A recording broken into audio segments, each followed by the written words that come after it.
Tu m'entends? Oui. On aime être encouragé. Ben, ce n'est pas le titre de ma prédication ce matin.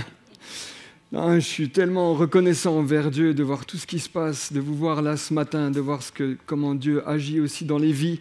Et je vois comment vous faites des efforts, comment on fait des efforts. On n'aime pas trop ce mot, hein, les efforts. Ça y est, déjà, tout le monde fait la tête. Ouais, dis à ton voisin, c'est pas grave, on va parler d'efforts, mais ça va aller, détends-toi. Allez, tout va bien se passer. Toi aussi qui es en ligne, ne t'inquiète pas, tu vas tenir le coup. On est là.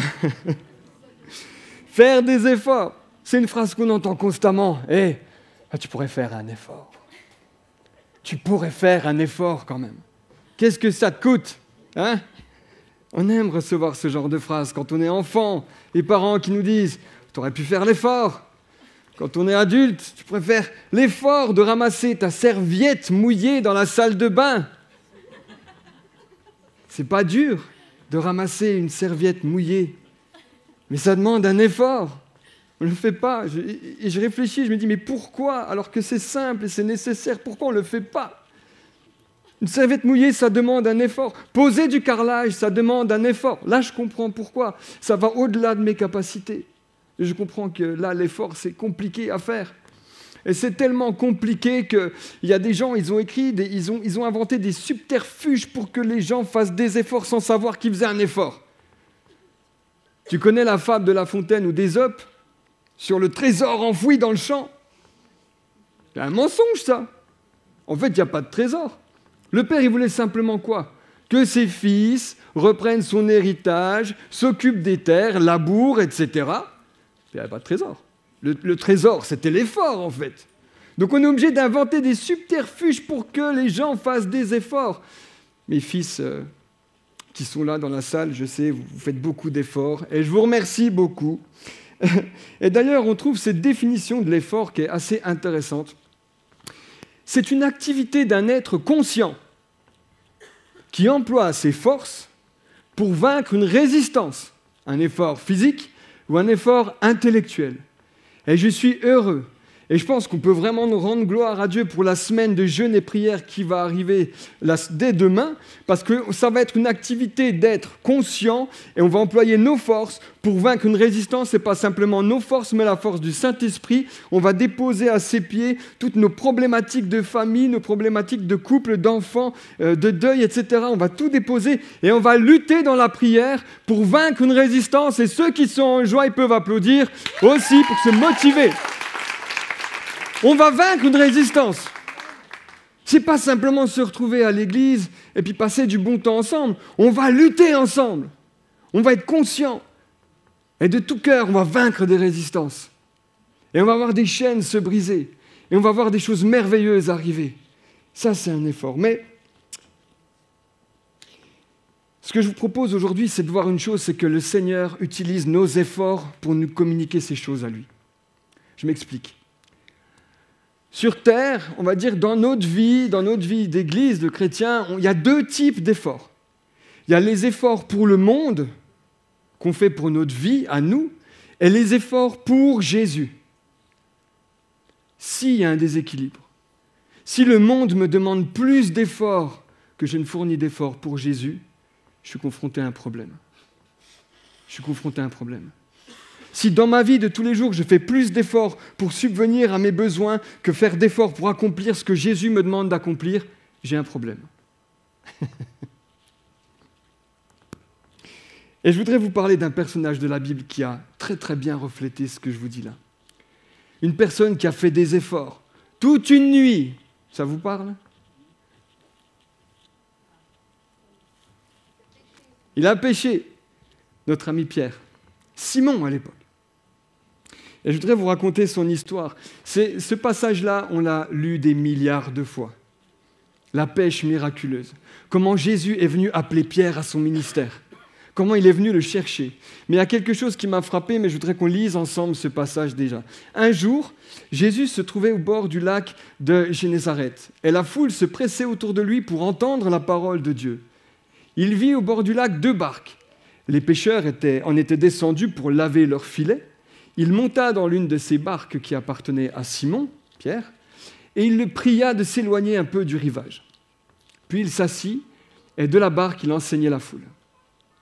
Quand il eut fini de parler, il dit à Simon, « Avance là où l'eau est profonde, et jetez vos filets pour pêcher. » Simon lui répondit, « Maître, nous avons travaillé toute la nuit sans rien prendre, mais sur ta parole, je jetterai les filets. » Ils les jetèrent et prirent une grande quantité de poissons, et leurs filets se déchiraient.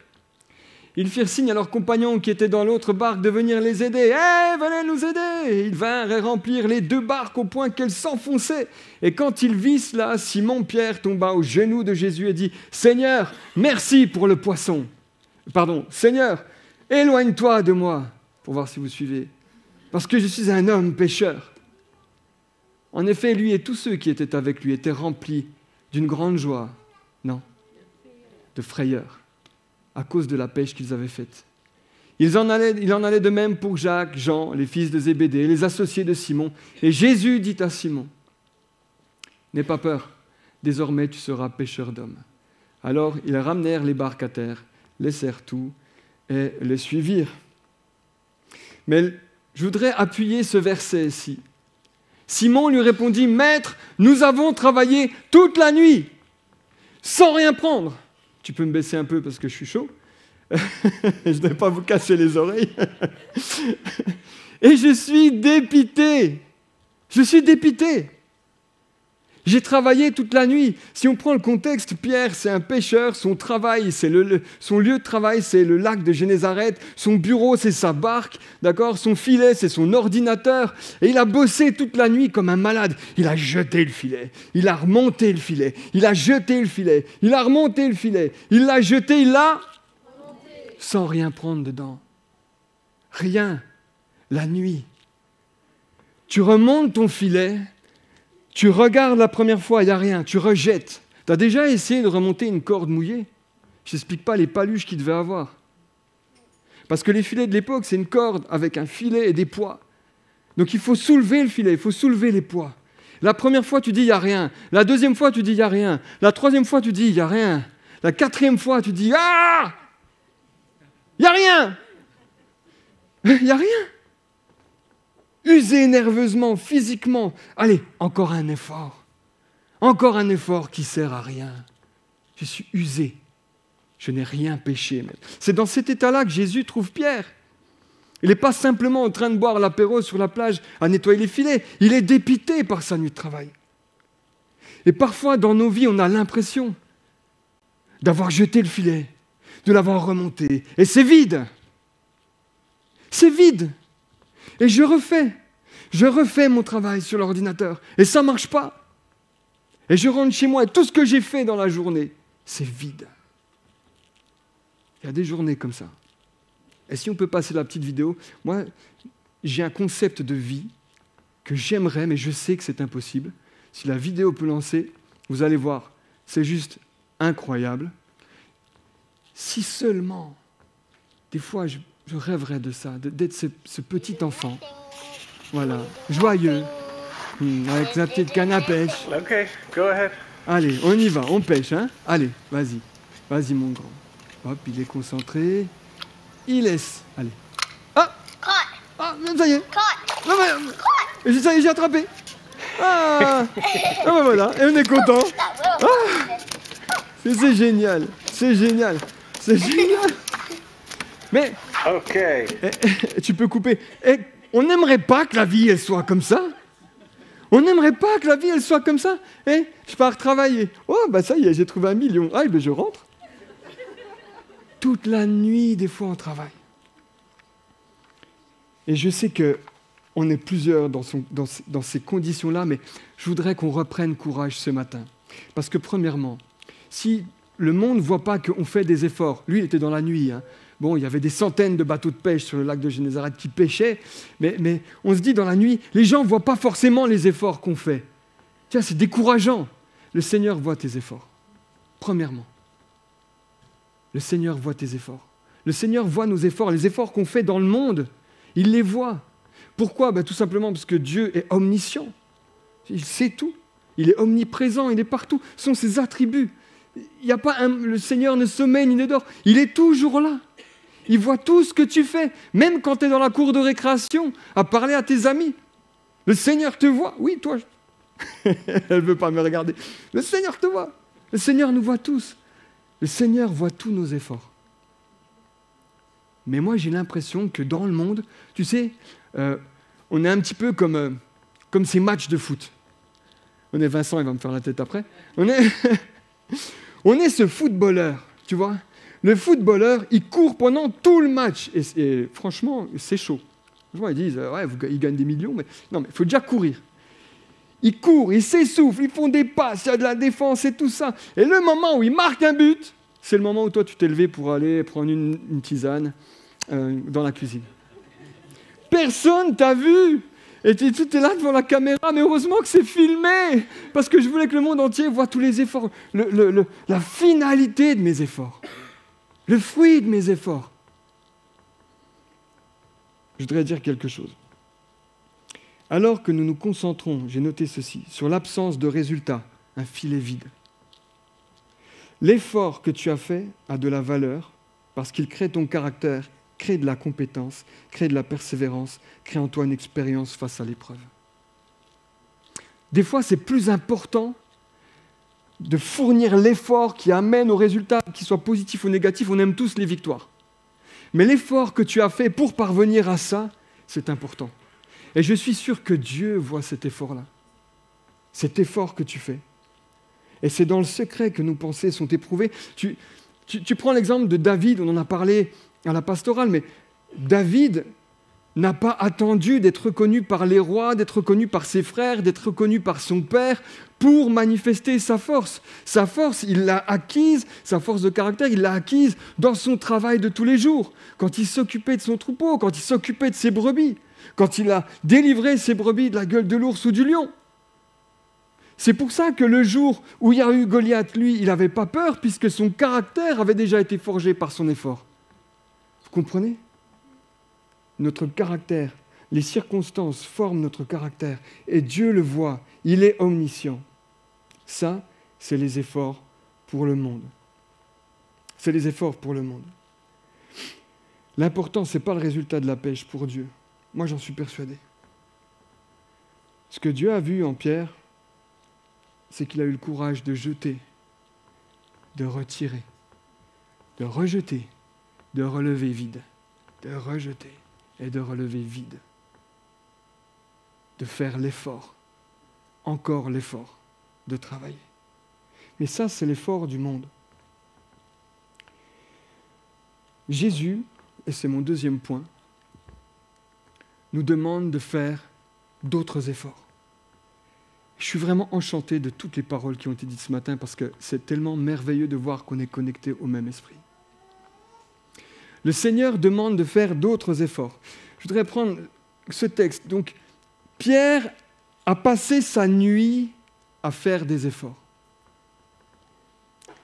Et il voit Jésus qui est là-bas, qui est en train d'enseigner à une foule. Mais Jésus, lui, nettoie ses filets. Pierre nettoie ses filets. Sûrement, d'ailleurs, en pestant. J'imagine. Filet de taube. Filet, il n'y a pas de poisson, il n'y a que des algues là, à retirer. Enfin, moi, je pesterai. Je peste souvent. Donc, je l'imagine comme ça. Et Jésus va faire quelque chose. Il monta dans l'une de ces barques qui appartenait à Simon. Précisons que sur le lac, il y avait des centaines de barques. C'est une entreprise, le lac de Génézareth. Donc, au matin, tous les pêcheurs sont en train de nettoyer leurs filets. Il n'y a pas que les barques de Pierre. Il monta dans l'une de ces barques qui appartenait à Simon. Et là, tu te dis, qu'est-ce qui se passe ? Pourquoi il monte dans ma barque ? S'il monte dans ma barque, je suis obligé de venir. Je suis obligé de venir. Je suis obligé d'y retourner. Seigneur, pourquoi tu me fais retourner dans le lieu de ma difficulté, dans l'outil de ma difficulté? Pourquoi tu me ramènes ici? Tu ne peux pas me laisser tranquille une seconde? Laisse-moi tranquille. Jésus monte dans la barque de Pierre. Pierre sait qu'il doit y retourner. Tu sais, c'est comme quand tu rentres chez toi après une journée d'effort et que là, tu te poses dans le canapé et bim, sur la table, tu vois ta Bible. Je l'ai vu. Je l'ai vu. Si je ne l'ouvre pas, si je ne viens pas près de la parole, si je ne viens pas à Jésus à ce moment-là, c'est pas bon. Mais j'ai passé une journée de complications. Qu'est-ce que je vais dire à Jésus? C'est quoi mon palmarès? Qu'est-ce que je vais lui dire? Ouais, j'ai foiré toute la nuit. J'ai échoué. J'ai fait que ça. Oui, j'ai rien à te dire d'autre. Pas de fierté. Je suis juste en colère d'avoir échoué à ma mission, d'avoir failli à ma mission qui est de pêcher des poissons. C'est ça que tu veux que je te dise? J'ai rien péché. C'est quoi mon palmarès? Et moi, je viens vers Jésus comme ça, vers la barque. J'imagine que Pierre, il avance comme ça, en pensant à son palmarès. Mais il n'a pas le choix. Il faut qu'il vienne. Il faut qu'il vienne. Et c'est ça que j'ai noté. Quand Jésus vient dans ta barque, fais l'effort de venir. Fais l'effort de venir. On a parlé des efforts pour le monde. Maintenant, nous parlons de l'effort pour Jésus. Quand Jésus monte dans ta barque, fais l'effort de venir. Il monta dans l'une de ses barques. Et deuxièmement, quand Jésus vient dans ta barque, fais l'effort de lui consacrer du temps. Jésus monta dans l'une de ses barques qui appartenait à Simon et il le pria de s'éloigner un peu du rivage. Puis il s'assit et enseignait la foule. Vous avez remarqué ce verbe? Il le pria. Le Seigneur des Seigneurs, le Roi des Rois, te dit, hé, je ne t'oblige pas, hein, s'il te plaît. Tu peux t'éloigner un peu du rivage? Je peux aller un petit peu avec toi au large? Je peux t'emmener un petit peu au large? Hey, est-ce qu'on prend le temps d'aller au large avec Jésus? Est-ce qu'on prend le temps de répondre à sa prière qui est de dire « Éloigne-toi de ce qui te prend la tête, éloigne-toi de ton échec, éloigne-toi de tes filets, éloigne-toi de la foule, éloigne-toi du rivage pour passer un temps avec moi au large. » Et quand tu es dans la barque avec Jésus et que tu vois tes filets au loin, des fois ça te paraît presque insignifiant. Il y a quelque chose qui est en train de se passer quand tu prends du recul avec Jésus.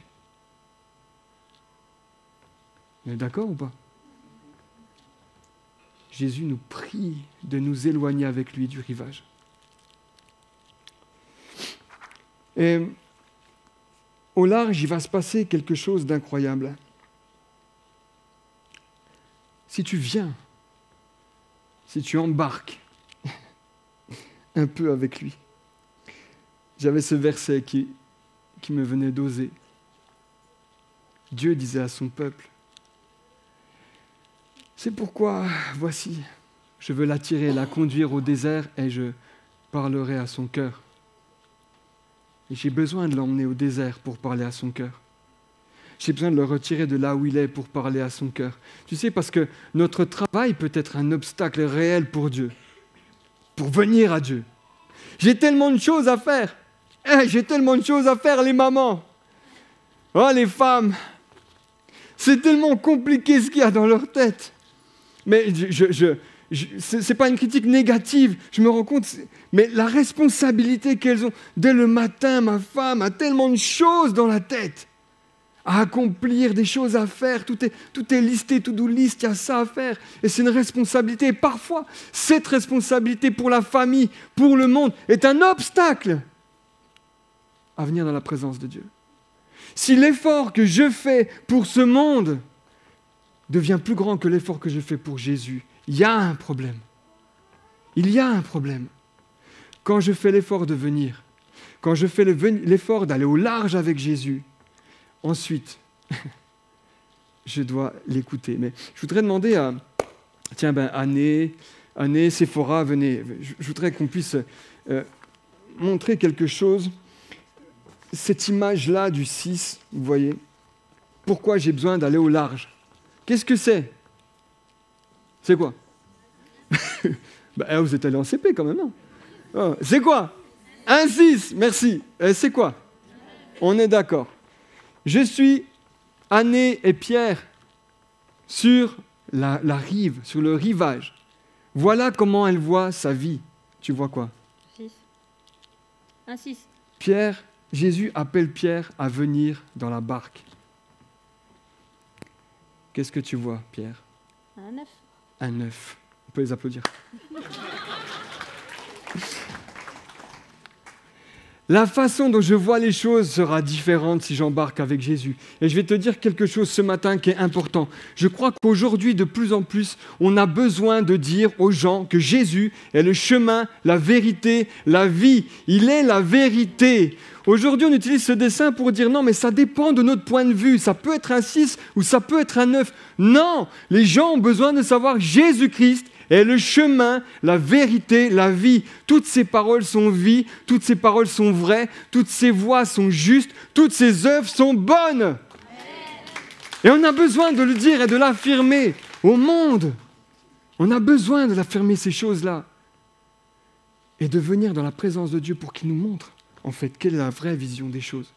Quelle est la vraie vision? Je vois sur les réseaux sociaux, je pense comme vous, des gens qui commencent à s'insurger par rapport aux pertes de valeur, par rapport au fait qu'on ne sait plus, on ne comprend plus, tout est inversé, tous les 6 deviennent des 9, les 9 des 6, on ne sait plus, on doit être là et présent pour dire dans nos familles, on priera aussi pour ça, pour dire Jésus-Christ est la vérité. Il était, il est, il sera toujours la vérité. Alléluia. Alors quand tu viens dans la barque avec Jésus, et j'aime la façon, on a tellement à apprendre de notre maître. Quand Jésus vient dans ta barque, agira, elle l'a dit tout à l'heure, fais l'effort d'écouter. Fais l'effort de venir, c'est tellement simple. Fais l'effort de venir, fais l'effort de monter avec lui, fais l'effort d'écouter. Il s'assit, Jésus s'assit, et de la barque, il enseignait la foule. Mais qui est le premier au bénéfice de cet enseignement? Qui est le plus près de Jésus à ce moment-là? Qui? Pierre, qui est dans la barque à côté de Jésus. Qui entend le mieux ce que Jésus est en train de dire? Pierre. Combien de fois est-ce que le Seigneur nous a parlé à travers une circonstance ou à travers ce qu'un pasteur disait à un autre frère? On est là, je dis, mais c'est pour moi qui dit ça ou quoi? Il est en train de parler à lui, mais c'est à moi qui dit ça. C'est à moi qui parle. Ça me parle. C'est ce dont j'ai besoin. Et je me souviens au café un jour, il y a un frère qui arrive avec son fils et deux amis de son fils et ils sont en train de parler. Il m'appelle, il dit, est-ce qu'on pourrait parler de baptême ensemble? Est-ce que tu peux nous expliquer un petit peu? Oh, à l'époque, moi je servais des cafés. Le baptême, j'ai pu dire ce que je savais. Mais je parle à ce fils. On parle du baptême ensemble. Et je vois, il est là, il répond, il donne des réponses. Et à côté de lui, il y a un ami à lui. Rien. Il ne dit rien. Muet. Bon, fini la discussion, etc. Merci. 10 minutes après, le frère me rappelle, il me dit, tu peux venir, Boris, s'il te plaît, parce qu'il voudrait donner sa vie à Jésus. Qui? Celui avec qui on a parlé? Non, celui qui était à côté. Celui qui était à côté, qui n'a rien dit. Bénédiction collatérale. Bénédiction collatérale. Mais on en veut plein des bénédictions comme ça. Pourquoi? Parce que ce n'est pas la personne à qui tu t'adresses forcément que Dieu a choisi de toucher. Il touche qui il veut, quand il veut, il est souverain. C'est le roi. S'il veut t'utiliser toi pour parler à celui qui est derrière toi, ben, gloire à Dieu. Gloire à Dieu. Et là, quand Pierre est dans la barque avec Jésus, Jésus enseigne la foule. Mais il enseigne qui? Pierre. Pierre. Qui a ses humeurs nauséabondes, ses humeurs tendues, tristes. Donc entrons dans cet effort pour Dieu. Bénédiction collatérale. Il va se passer quelque chose d'incroyable. Si je fais ces étapes-là, de venir, de monter, d'écouter, je vais entrer dans une autre dimension. Je ne vais plus avoir le marteau. Je ne suis plus dans la même carrière. Là, je passe dans la cour de Jésus, avec les bulldozers, ce qui nous a été dit ce matin. J'entre dans une autre dimension. C'est la dimension surnaturelle de Dieu. Et c'est le vrai effort. Ça, c'est l'effort pour entrer dans la vraie vie. La vie avec un V majuscule que je n'ai pas mis. Mais si je fais cet effort, j'entre dans la vraie vie. Mais par contre, il va se passer un truc compliqué. Je vais entrer en totale contradiction avec ce que je suis, avec ce que j'ai vécu. Totalement. Tout ce que j'ai expérimenté de façon empirique, théorique, vont entrer en confrontation avec ce que Jésus va demander. On lit le texte. Après avoir enseigné, quand il eut fini de parler, Jésus dit à Simon, « Avance là où l'eau est profonde et jetez vos filets pour pêcher. » Et on l'a prêché plein de fois, d'accord ? Plein de fois. Simon lui répondit, « Maître, on a travaillé toute la nuit sans rien prendre. On est des professionnels. On ne pêche pas de jour. De jour, les poissons sont tout au fond. On n'a pas le matériel pour faire ça. » Comprends ? On a pêché toute la nuit sans rien prendre. Mais sur ta parole, je jetterai les filets. Quand Jésus vient dans ta barque, si tu veux accéder à une autre dimension, faisons l'effort d'obéir. L'effort d'obéir. Même si ça entre en contradiction avec mon ego. Les pêcheurs, les autres, c'est vous là. Vous êtes sur le rivage. Moi, je suis parti avec Jésus. D'accord ? Avec mes 2-3 barques, avec mes compères. Les autres, ils se disent quoi ? C'est un malade mental. Lui, il va aller pêcher en plein jour, alors qu'il a fait une nuit sans rien prendre. Il est fou. Il est fou. Moi, je regarde les autres et je dis, Seigneur, tu veux vraiment me mettre la honte devant tout le monde ? C'est mon ego. Seigneur, je sais que tu es maître, mais tu veux vraiment me mettre la honte devant tout le monde ? On ne peut pas. Toute mon expérience de pêcheur me dit on ne peut pas. Toute ma théorie de pêcheur me dit ce n'est pas possible. Mais sur ta parole, je fais l'effort d'obéir. On a expérimenté tout ça dans nos vies. Ah Seigneur, c'est pas possible ce que tu me demandes. Je le sais. C'est impossible. C'est pas possible. La question que je me suis posée à ce moment-là, c'est est-ce que Pierre va jeter le filet ou jeter l'éponge ?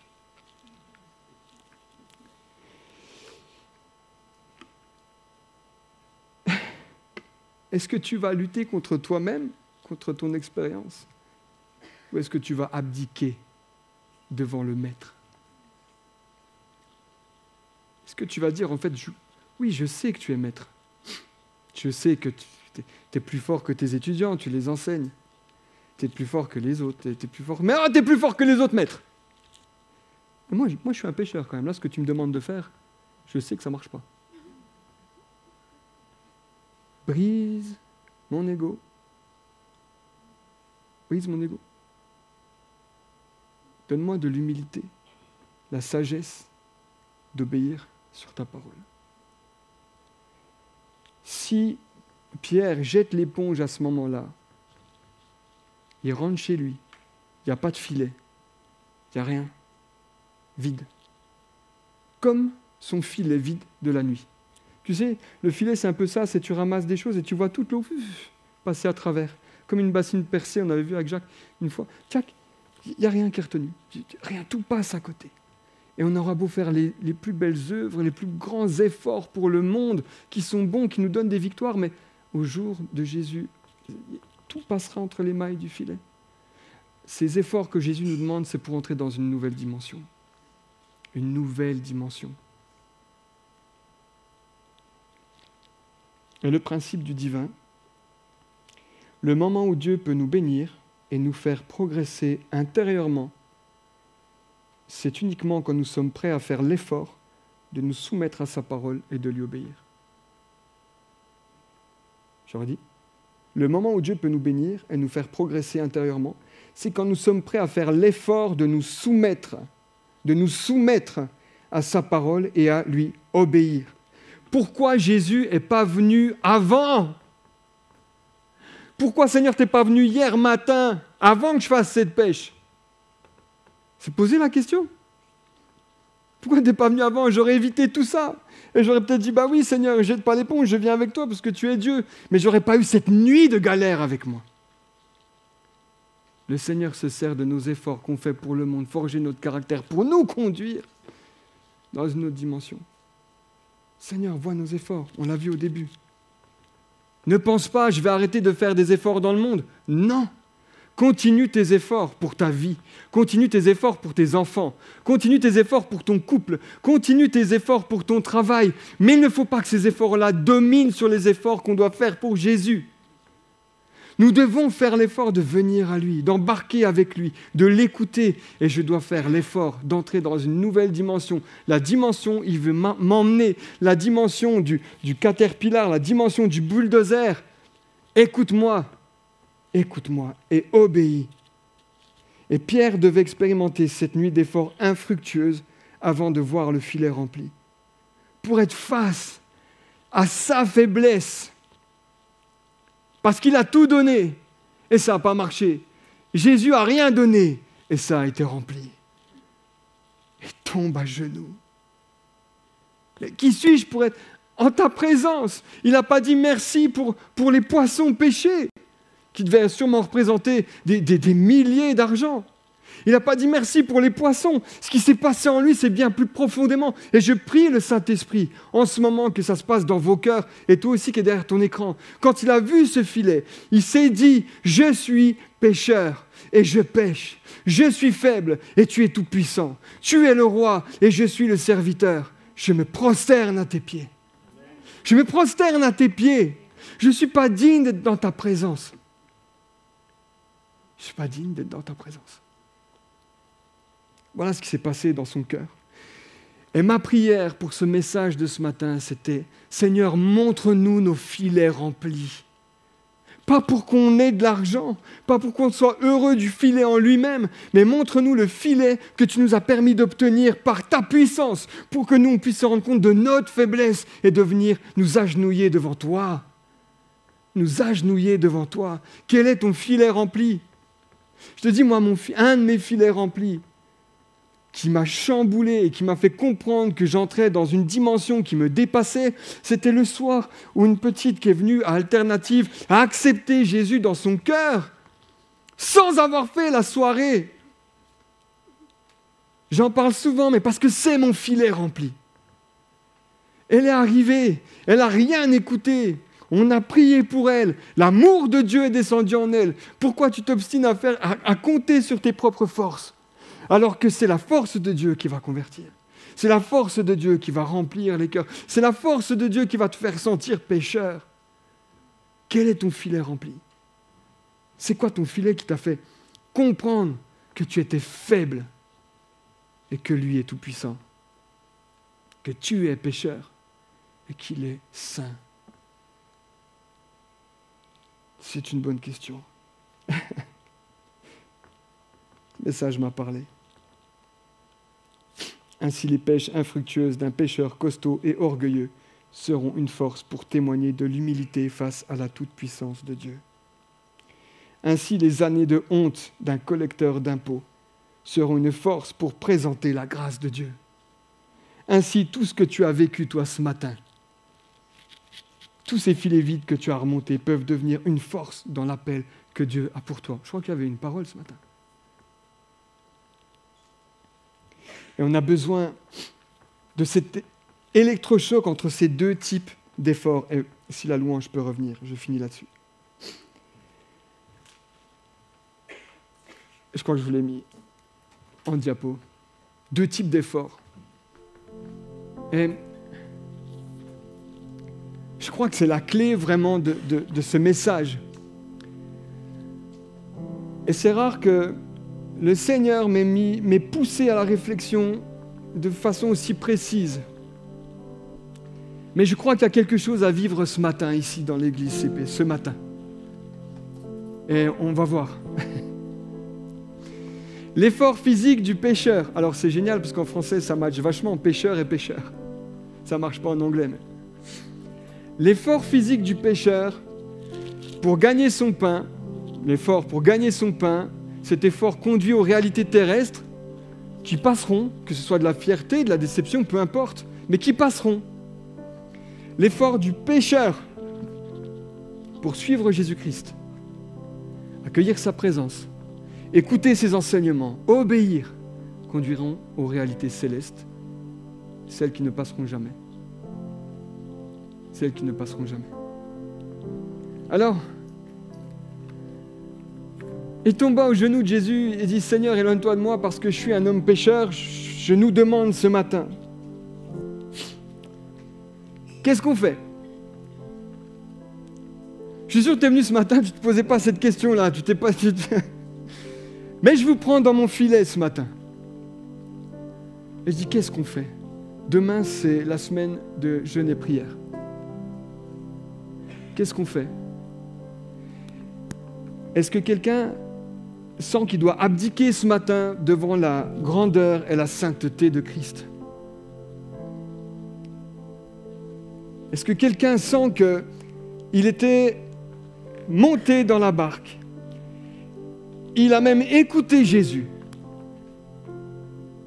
mais il n'a pas encore rejeté le filet par obéissance.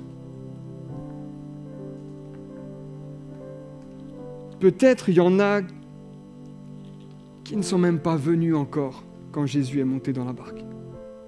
J'ai envie de te dire ce matin, lève-toi. Je propose qu'on se lève ensemble. Oh Seigneur.